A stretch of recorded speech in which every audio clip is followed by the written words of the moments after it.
श्रीमद् भागवत गीता एक बहुत ही पवित्र ग्रंथ है। यह ग्रंथ सभी धर्मों के लिए सर्वश्रेष्ठ माना जाता है। इस पवित्र ग्रंथ को महर्षि वेद व्यास ने लिखा है। श्रीमद् भागवत गीता कि यदि प्रत्येक श्लोक के बारे में आप विस्तार से जानकारी प्राप्त कर लेते हैं और अच्छे से समझ जाते हैं तो जो कुछ भी आप हासिल करना चाहते हैं या आपके अंदर जो भी द्वंद्व चलता रहता है, जैसे कि यह करने से क्या होगा, यह काम करना सही होगा कि नहीं होगा, इस प्रकार के जो भी द्वंद्व आपके अंदर चलते रहता है उससे आप बच सकती हैं। आज मैं आपको श्रीमद् भागवत गीता का एक श्लोक का अर्थ विस्तार पूर्वक समझाने जा रहा हूँ। आप इसे ध्यान से सुनिएगा। यह श्लोक आपको अपने कर्तव्य पथ पर आगे बढ़ने के लिए प्रेरित करेगा, इसलिए आप इसे वीडियो के अंत तक अवश्य सुनिएगा। कर्मण्यवाधिकारस्ते मा फलेषु कदाचन मा कर्म फलेतु भूर्मार्या ते संज्ञो अस्ति कर्मण्य।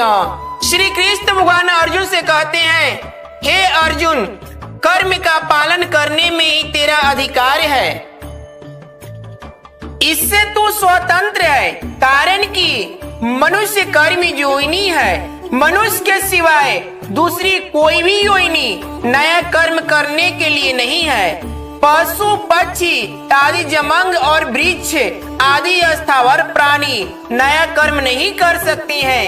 देवता आदि में नया कर्म करने की सामर्थ्य तो है, पर वो केवल पहले किए गए यज्ञ दान आदि शुभ कर्मों का फल भोगने के लिए हैं।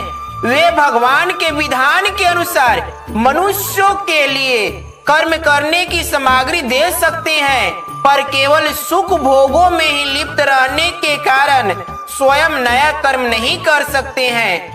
नारकीय जीव भी भोग जोइनी होने के कारण अपने दुष्कर्मों का फल भोगते हैं, नया कर्म नहीं कर सकते हैं। नया कर्म करने में तो केवल मनुष्य का ही अधिकार है।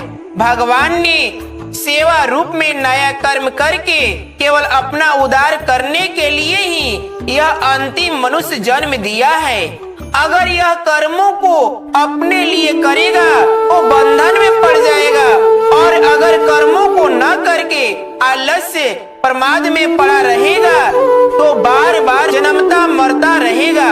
अतः भगवान कहते हैं कि तेरा केवल सेवा रूप कर्तव्य करने में ही अधिकार है। और भगवान श्री कृष्ण स्वयं यह भी कहते हैं कि फल में तेरा कुछ भी अधिकार नहीं है, अर्थात फल की प्राप्ति तेरी स्वतंत्रता नहीं है, क्योंकि फल का विधान तो मेरे अधीन है। अतः फल की इच्छा न रख कर कर्तव्य कर्म कर। अगर तू फल की इच्छा रख कर कर्म करेगा तो तू बन जाएगा। मनुष्य कर्म तो करता है, पर उस कर्म के फल अनेक चाहता है।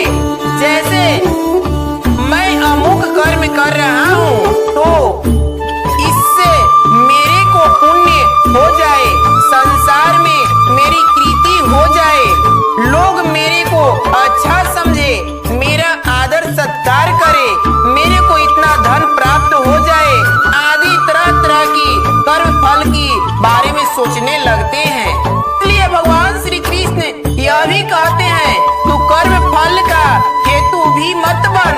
तात्पर्य यह कि शरीर इंद्रियां मन बुद्धि आदि कर्म सामग्री के साथ अपनी अनिज मात्र भी ममता नहीं रखनी चाहिए, क्योंकि इसमें ममता होने से मनुष्य कर्म फल हेतु बन जाता है।